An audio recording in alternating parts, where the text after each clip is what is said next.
오늘 설교 제목은 발표력보다 실천력이 중요하다입니다. 어제로 마가복음이 시작이 됐습니다. 어제 우리가 오늘 마가복음 1장 1절부터 34절까지를 읽었는데 신약 성경 중에서도 이거 가장 짧은 장입니다. 몇 장까지 있어요? 16장까지 있습니다. 16장. 그리고 가장 먼저 지어졌다. 그렇게 알려진 책입니다. 그러니까 마태, 마가, 누가라고 했을 때 이 마가복음을 마태와 누가가 원복음으로서 마가복음을 참조해서 기록을 했다라고 우리가 일반적으로 알려져 있습니다. 그러니까 마태나 누가복음 같은 경우는 이제 마가복음의 내용을 포함하면서도 더 길게 부연 설명을 하는 거죠. 더 상세하게 기록하거나 그 정황들을 혹은 추가될 부연들의 내용을 설명하고 있다라는 거죠. 그런데 당연히 더 길어질 수밖에 없죠. 마태복음은 28장, 12장 이상 더 길지 않습니까? 그래서 마가복음은 16장까지의 이제 예수님의 복음에 관한 이야기가 펼쳐지는데 오히려 예수 그리스도의 말보다 그가 어떻게 행했다 라고 하는 것을 단순하게 이렇게 증거하는 것, 예수가 어떻게 행했다라고 말하는 것에 더 중요한 방점을 보여주고 있다는 것입니다. 그래서 마가복음에는 산상수훈이 없는 거예요. 마태복음에는 산상수훈이 있잖아요. 5, 6, 7장 이렇게 나가면서 산상수훈이 예수님의 말씀이 어록이 쭉 기록이 되어져 있는데 마가복음에는 산상수훈이 없어요. 왜? 예수 그리스도의 말보다 무엇이 방점이기에? 예수 그리스도의 행함이 방점이기 때문에 없다는 거죠. 물론 중복 자료는 있지만 아마도 가장 먼저 기록이 되었기 때문에 마태복음에서는 더 길고 상세하게 기록한 반면에 마가복음에서는 단편적이고 짧게 기술이 되어져 있다는 사실이죠. 심지어 오늘 우리가 읽은 1장의 14절에서부터 그리고 마지막 절에 이르기까지 가나안의 갈릴리의 초기 사역을 말하는데 이 본문 이 절 안에서만 얼마나 많은 병자를 고쳤는지 몰라요. 예수님이 병을 고치고 귀신을 내쫓는 그런 모습 우리가 쭉 볼 수 있지 않습니까? 예수님의 더블 어노인팅이라고 하는 예수님의 세례의 장면도 상당히 간략하게 기록되어져 있죠. 9절부터 11절까지가 예수님의 세례받는 장면을 세 절로 압축하고 있고요. 그리고 또 이제 마가가 어떻게 말하고 있어요? 12절, 13절 성령이 곧 예수를 광야로 몰아내신지라 광야에서 40일을 계시면서 사탄에게 시험 받으시며 들짐승과 함께 계시니 천사들이 수종하더라. 이거 어떤 장면이에요? 예수님의 시험 받는 장면이죠. 며칠 동안 시험 받아요? 40일 동안 시험 받는 장면이잖아요. 이거 마태복음이나 누가복음에서는 이거 되게 장황하게 설명하고 있어요. 뛰어내려라, 라는 둥, 예수님의 말씀으로, 구약성경의 말씀으로 그 미혹을 이기시고 이런 거 있잖아요. 쭉 설명하고 있는데, 마가복음은 이거 두 줄로 끝내버립니다. 두 줄로 끝내버려요. 그래서 마가복음이 마태복음이나 누가복음보다 더 앞서 기록되어졌고 원복음이다 라고 말하는 근거가 이런 데 지금 깔려 있는 거예요. 광야 시험 이후에 드디어 예수님의 첫 번째 사역이 시작되는데 바로 들어가지 않습니까? 단도직입적으로 말하죠. 마태와 누가와는 전혀 다른 진행을 보여주는 거예요. 14절 보세요.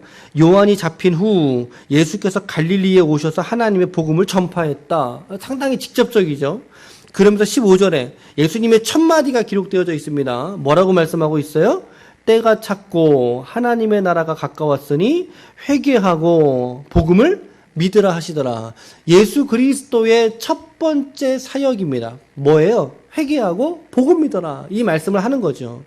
이렇게 예수가 복음을 선포하시면서 그 복음이 무엇인지 말이 아니라 그의 행함으로 보여주는 장면들이 이제 계속 이제 증명하듯이 붙어오는 거예요. 뒷면에. 그러면서 먼저는 뭐 하셨어요? 제자들을 부르셨어요. 그렇죠? 16절부터 20절까지 제자를 부르셨는데 가장 먼저 누구하고 누구를 부르셨어요? 시몬하고 그 형제 안드레. 이 둘은 누구예요? 그러니까 형제구나. 시몬은 누구를 말하는 거예요? 그렇죠. 베드로를 말하는 거예요. 그리고 나서 야고보하고 그 형제 요한을 불러요. 그러면 야고보하고 형제 요한도 역시 형제구나 라고 하는 거 우리가 알 수 있겠죠. 그런데 이 두 부류 중에 혹시 부의 차이가 좀 나는데 그거 관찰할 수 있으시겠어요? 누가 더 부자 같으세요? 왜요? 품꾼이구나. 또 하나 어떤 게 있을까요? 시몬하고 안드레는 그물을 바다에 직접 던지죠. 그런데 야고보하고 형제는 지금 어디에 있어요? 배에 있지요. 다시 말하면 야고보하고 요한은 배를 소유한 사람이고요. 그리고 베드로하고 안드레는 배가 없는 사람이에요. 이런 지점에서 우리는 성경을 자세히 관찰하다 보면 이게 분명히 이들의 어떤 삶의 수준과 어떤 부의 수준도 다르구나 라고 하는 걸 우리가 좀 눈치챘으면 좋겠어요. 잘 읽어가다 보면. 그래서 그들이 예수님의 부르심을 듣는데 그들의 모든 것들을 다 삶의 어떤 방식들을 다 버리고 예수를 쫓아가지 않습니까? 심지어 그 부모 아버지조차 버려두고 이런 표현을 쓰고 있잖아요. 예수님을 그렇게 따라갔다는 거죠. 여러분, 우리가 예수 믿는다는 말은요, 예수를 말하거나 나 예수님 알아, 예수님은 이런 사람이야 라고 하는 것을 우리가 말하는 것이 예수님을 믿는 거라고 착각하면 안 된다 이 말이에요. 뭐예요? 예수님을 따라가는 삶을 예수 믿는다라고 말하는 거예요. 예수님을 따라간다. 그러니까 예수님에 대해서 아무리 내가 설명하고 말할 수 있어서 예수님은 이런 사람이야, 그게 예수님 믿는 게 아니라니까요. 예수를 따라 나설 수 있는 삶이냐라고 하는 게 가장 중요하다는 거죠. 예수를 따라가는 삶의 흔적과 그 고민과 몸부림이 있느냐라고 하는 것이 바로 예수를 믿는 믿음과 신앙의 바로미터가 된다라는 거예요. 여러분, 예수에 관해서 아무리 온갖 논문을 다 써도 그것과 믿음과는 다르다는 거예요. 잊지 마십시오. 오늘 우리들은 예수를 믿는 자로서 우리가 오늘 서 있는지, 혹은 예수를 아는 자에서 그치고 있는지는 아는지 우리에게 던져야 될 아주 중요한 화두죠. 아주 중요한 질문 아니겠어요? 그 기로에 우리가 서 있다면 오늘 과감하게 내 삶의 방식을 버리고 예수님의 삶의 방식을 추구하고 그리스도를 쫓아 살아갈 수 있는 그러한 삶의 방식을 결단할 수 있는 새벽이 되시길 축복합니다. 적어도 우리들이라면 이 새벽에 나와서 하나님께 이렇게 기도하고 하나님께 말씀 듣고 기도할 수 있는 성도라면 아마도 예수 그리스도의 흔적이 분명히 우리 가운데 있다라고 하는 생각이 듭니다. 그리고 이제 오늘 본문에 오니까 이제 예수께서 회당에 들어가서 가르치시죠. 오늘 본문에 회당에 들어가서 가르치셨는데 그 가르침을 받은 사람들이 뭐라고 평가하고 있어요? 22절 같이 읽어볼게요. 22절 시작. 무사람이 그의 교훈에 놀라니 이는 그가 가르치시는 것이 권위 있는 자와 같고 서기관들과 같지 아니함일러라. 이 교훈을 받은 사람들은 지금 그러면 누구예요? 분명히 유대인들이겠죠. 그렇죠? 안식일에 유대인들이죠. 그리고 종교적인 관심이 있는 사람들이에요. 왜냐하면 말씀을 잘 보면 안식일에 그것도 회당에서 가르치고 있는 거예요. 그러니까 당연히 유대인이요, 종교적으로 이제 다시 말하면 성서에 대해서는 일면식이 다 있는 사람들이라는 거죠. 그런데 그 사람들이 예수에 대한 평가가 어떻다고 말하고 있어요? 권위 있는 자 같다. 그러면서 누구 같지는 않더라? 서기관 같지는 않더라. 저의 주목을 끄는 것은 이 뒷부분입니다. 서기관 같지 않다는 사실이죠. 그럼 여러분들이 알고 있는 서기관은 어떤 사람들이에요? 서기관들이 어떤 사람인지를 알아야 서기관 같지 않다는 말의 의미를 우리가 이해할 수 있을 거 아닙니까? 여러분, 참고로 서기관들은요, 대단한 사람들이에요. 아주 대단한 사람들이에요. 어떤 면에 있어서는 성경을 아는 것에 있어서는 아주 쪼개지도록 아는 사람들이에요. 성서에 대한 특별한 조예가 있고 그 시대에 성서를 가르쳤던 지도자들, 성경의 교사들이라는 사실이죠. 그런데 예수의 가르침이 그들과는, 성경을 가르쳤던 서기관들과는 사뭇 다르다? 차원이 전혀 다르다라고 사람들이 평가하더라는 거죠. 그 차이점이 어디 있느냐는 거예요. 여러분, 예수님도 성경 가르쳤잖아요. 가르쳤어요. 성경을 선포했어요. 회개하고 복음을 믿으라. 그거 예수님의 말만이 아니에요. 이미 구약성경의 예언서에서 수많은 예언자들이 이스라엘에게 했던 이야기를 하는 거예요. 예수님도 성경 가르쳤다고요. 그런데 서기관들의 가르침과는 분명히 달랐다는 거죠. 어떤 차이에서 달랐냐는 거예요. 성경의 가르침의 내용이 무엇이었는지는 오늘 말해주고 있지는 않지만, 그러나 우리가 상상력을 좀 발휘해서 생각을 해보죠. 서기관들은 분명히 어떤 율법, 토라를 아무리 그들에게 가르친다 할지라도 그 가르침에 대한 삶의 증거는 없는 사람들이에요. 그러니까 서기관들은 성경에 대해서 읽고 생각하고 논문을 써서 발표하는 거, 이거에 있어서는 아주 최고의 사람들이었죠. 야, 이 성경이 무슨 말인지 아니? 이건 말이야. 이러면서 이제 과거에 아브라함과 이삭과 야곱과 그런 시대로 오고 가고 하면서 자신들이 연구한 성경의 내용들을 발표하고 사람들에게 설명하고 최고의 사람들이었어요. 그런데 중요한 사실은 그의 성경을 연구하고 지식을 발표하는 것과 달리 그들의 생활과는 분명한 괴리점들이 존재했다는 사실이죠. 그래서 예수님의 가르침과 교훈이 권위 있는 자들처럼 그들에게 들렸고, 더 나아가서 그 율법이 말하는 바의 취지와 목적을 예수님은 달성하는 삶의 모습을 보여주시더라, 이 말입니다. 그래서 23절 보세요. 23절에 어떤 단어로 시작하고 있죠? 그렇죠? 마침이라고 시작하고 있죠. 마침. 여러분, 잘 생각해 보세요. 마침이라는 단어를 여기에 쓴 의도는 뭘까요, 그러면? 이게 무슨 의미입니까? 마침이라는 단어가 뭘까요? 마침. 내가 어디 가려고 했는데 마침. 내가 너를 도와주려고 했는데 마침. 어떤 의미예요? 내가 어떤 말을 앞에 했을 때, 그렇죠. 이 마침이라는 말을 통해서 이후에 드러날 일들이 뭐라는 거죠? 내가 말한 거를 증명한다, 증거한다, 이 말 아닙니까? 맞죠? 23절에 마침 그 회당에 더러운 귀신 들린 사람이 있어서, 이제 쭉 이제 예수님이 낫게 해주는데 이거 다 설명하지는 말고요. 귀신을 내어 쫓은 거예요. 이거 쉽게 말하면 귀신을 내어 쫓은 거죠. 즉 자유케 하셨다라는 거예요. 여러분, 서기관들도 이 자유에 대해서 말했을까요? 말하지 않았을까요? 말했어요. 왜? 성경이 말하니까.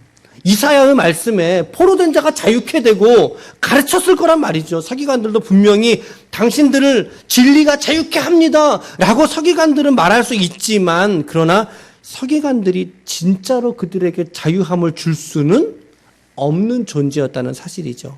그런데 예수는 어떻게 했어요?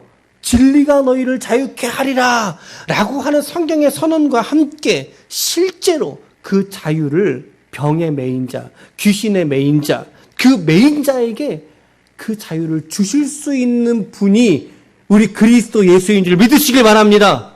그거를 증명해내고 있는 거예요, 이 본문의 맥락이. 그래서 예수에 대한 소문이 쫙 퍼지지 않습니까? 퍼졌어요. 29절에 회당에서 이제 회당에서 나왔어요. 나와서 누구의 집으로 갔어요? 야고보와 요한과 함께니까 같이 대동했겠고, 시몬과 안드레의 집으로 간 거죠. 집으로 갔는데 제자들이 지금 몇 명과 같이 간 거예요? 총 제자 4명이죠. 예수님 5명, 최소 인원이겠지만, 자, 어쨌든 들어갔더니 거기에 누가 누워 있어요? 시몬의 장모가 열병으로 누워 있어요. 그렇죠? 근데 그 장모도 어떻게 해주셨어요? 예수님이 고쳐주셨네요. 그렇죠? 그런데 여러분, 장모라고 하는 표현에 있어서 우리는 무엇을 알 수 있나요? 베드로가 아내가 있었군요. 베드로가 아내가 있었어요. 이 말은 베드로가 뭐가 있었다는 거예요? 가정이 있었다는 거예요. 여러분, 가정이 있는 사람이 자기의 금을 깁던 것을 버려두고 예수님 쫓았어요? 예수님을 자신의 생계를 뿌리치고 따랐다는 이야기죠. 베드로는. 그래서 예수님이 베드로를 수제자 삼을 수 있었던 이유 중에 하나가 저는 이런 지점이었다고 생각하는 거예요. 어떤 거죠?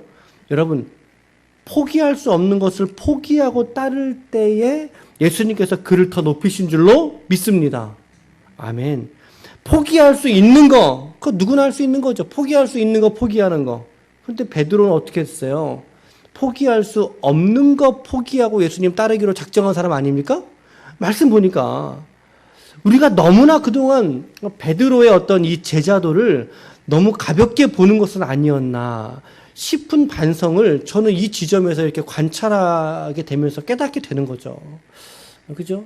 가정이 있었어요. 아내가 있었고, 그럼에도 불구하고 그물 깁는 거 버려두고 예수님 쫓아가잖아요. 예수님 따라가잖아요. 그렇죠?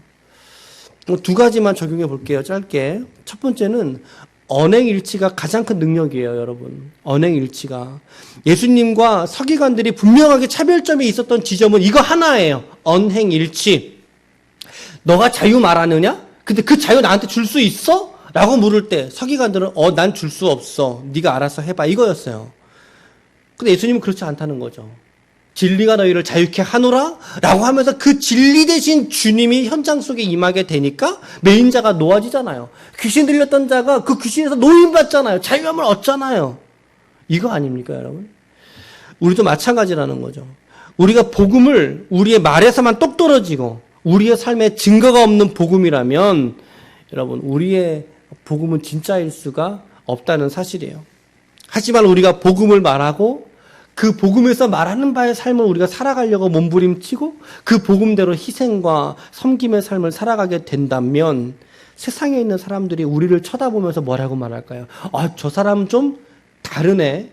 저 사람 말하는 게 그의 삶하고 너무나 유사하네. 그렇게 살려고 노력하네. 라고 하는 거. 여러분, 그게 하나님이 영광 받으시는 지점인 줄로 믿으시길 바랍니다. 저 사람은 나하고 다르네? 그렇죠? 우리가 복음을 말하고 복음을 살아내고 그 복음을 증거하는 것이야말로 우리의 언행일치의 신앙이 된다는 사실이죠. 오늘 여러분들의 이 하루가 이 언행일치, 더 나아가서 신행일치겠죠. 믿는 바와 행함의 일치, 신행일치의 삶이 되시기를 예수님의 이름으로 축원합니다. 두 번째로는요, 어떤 거죠? 포기할 수 없는 거. 오늘 딱 한 가지만 포기해 보자는 거예요. 여러분들이 어떤 거 포기할지 저는 몰라요. 죄송하지만. 그건 여러분들의 몫이에요. 그래서 저는 그렇게 권면하고 싶어요. 오늘 한번 포기할 수 없는 것들 한번 포기해 보자는 거죠. 그거 포기하고 섬기는 일과 말씀과 기도하는 일에 조금 더 여러분들의 삶을 들여볼 수 있기를 축복합니다. 예수님을 따라간다는 것은 정말 쉬운 게 아니에요. 이 새벽 예배 나오는 것도 쉬운 게 아니지만 이것보다 배나 어려운 것이 내가 주님 따라가는 삶을 살고 싶어요 라고 하는 증거를 남기는 거예요. 이거는 손잡고 소풍 온 어린아이처럼 그렇게 마냥 즐겁고 그렇게 마냥 기쁘기만 한 일도 아니라는 거죠. 때로는 우리의 가정조차도 하나님의 제단에 드려야 하는 그런 가슴이 찢어지는 일들도 우리 앞에 일어나야 할 때가 있다는 거죠. 저는 이 베드로의 이 가정까지도 주님 앞에 맡기고 주님을 쫓았던 이 모습에서 저는 아브라함이 이삭을 제단 앞에 드렸던, 이거 어떤 사건으로 기억하시라고요? 아케다 사건. 아브라함의 이삭을 아케다 했던 이 사건, 이거 우리가 크게 다가오는 이유가 뭐겠어요? 아들 포기할 수 없는 거 아닙니까? 아브라함은 아들 포기할 수 없었는데 아들 바친 거예요. 그 베드로는요, 아내와 가족을 포기할 수 없는데 하나님께 바치고 쫓아간 거라고요, 여러분. 정말 포기할 수 없는 거, 드릴 수 없는 거, 하나님의 제단 위에 이와 같이 구별하여 올려드릴 때 하나님께서 오늘 그를 따르겠다는 그 제자의 삶을 강한 편팔로 붙들어 주시는 줄로 믿으시길 축복합니다. 그러니 오늘 우리가 말씀과 기도를 위해서 혹은 누군가를 그리스도의 마음을 가지고 섬기는 일에 있어서 나의 유익이나 만족이나 내 재정까지라도 오늘 포기해 볼 수 있는, 그래, 예수는 내가 믿고 은혜는 너가 받는구나 라고 하는 이 섬김의 실천을 오늘 우리가 이 제자의 실천을 섬기시면 어떠시겠냐는 말씀입니다. 여러분, 이제 한 주간이 어제로부터 그리고 오늘 이제 출근하시는 분들 또 사회생활 하시는 분들 한 주간이 시작이 되었고 우리 앞에 현실이라고 하는 팩트가 여전히 존재하고 있습니다. 그러나 믿음으로 살아보기를 결단하시는 이 새벽의 시간이 되시기를 축복합니다. 그래서 오늘도 또 이번 한 주도 여러분 발표력에 힘이 있는 게 아니라 실천력에 힘이 있습니다. 그렇죠? 제자도에 있어서 우리가 주님을 따르는 삶에 있어서 실천할 수 있도록 잊지 마시고 오늘도 예수님의 제자로서 그분의 흔적이 드러나지는 거룩한 일상을 살아드릴 수 있는 하나님의 거룩한 종들이 다 되시기를 예수님의 이름으로 간절히 축원합니다. 아멘. 아멘.